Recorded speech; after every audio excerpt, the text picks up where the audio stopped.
Para desarrollar el objetivo 18, vamos a trabajar ahora con el tema de la lógica como conocimiento científico. Es importante revisar algunos conceptos de la lógica y lo que esto implica. En primer lugar, puede decirse que es el estudio de las reglas que permiten al espíritu alcanzar la verdad. Tiende a conocer cómo debemos pensar para lograr pensar con certeza. Tiene por objeto reflexionar sobre el valor de los métodos y es por tanto un arte y una ciencia normativa. Es decir, cómo podemos organizar ciertas premisas o ciertas ideas para pensar de manera lógica y razonada. La lógica puramente formal deja de lado la materia, contenido de los juicios y los raciocinios, para no considerar más que su forma.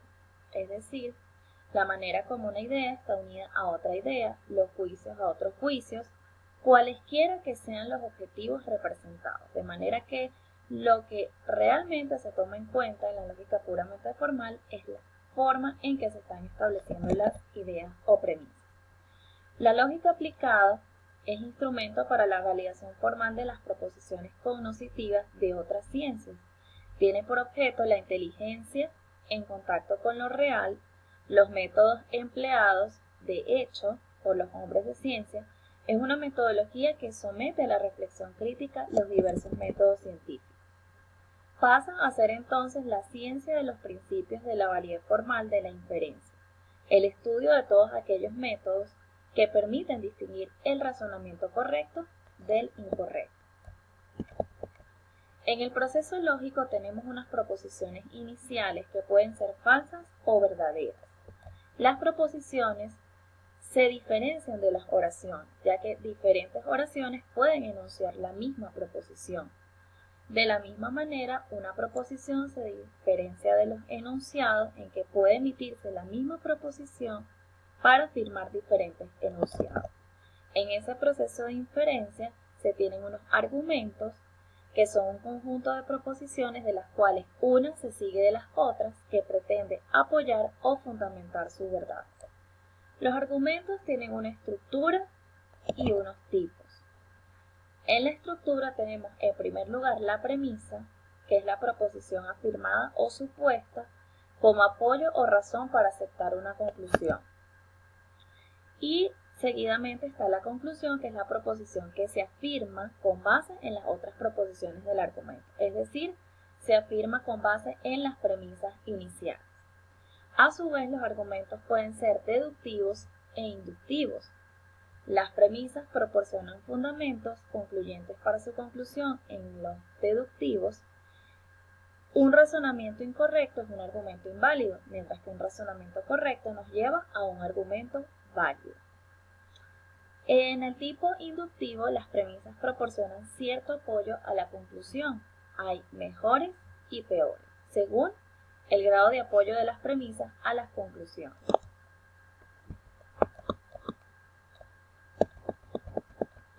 Tenemos la lógica formal, que es la lógica clásica, básica, bivalente, sentencial y de predicado.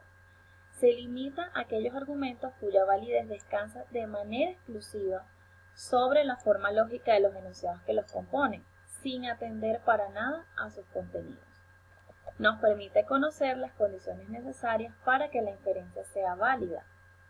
Solo está interesada en la validez del razonamiento, no en la verdad o falsedad de las premisas o de la conclusión. Es decir, solo está interesada en ese primer razonamiento, en lo inicial.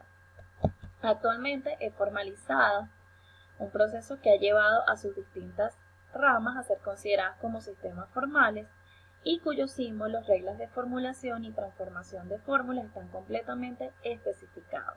Eso lleva a una matematización de la lógica, o podría decirse también una sistematización de la lógica. Nos lleva a la lógica simbólica, la lógica matemática y la logística. Y también está la lógica aplicada, donde podemos ver a la ciencia, que permite el establecimiento de una verdad material o fáctica en un ámbito particular. Es decir, todos esos razonamientos, todos esos principios se llevan a una aplicación, a una realidad particular. En cuanto a la relación entre la lógica y el método de la ciencia, la lógica interviene en todo conocimiento razonado, pero no es la totalidad de ese conocimiento. Por lo tanto, toda ciencia puede ser juzgada como lógica aplicada. La ciencia es el conocimiento general y sistemático en el cual se deducen todas las proposiciones específicas de unos pocos principios generales. Eso es un método general en el que la búsqueda persistente de la verdad es característica. El método científico es la persistente aplicación de la lógica como característica común de todo conocimiento razonado.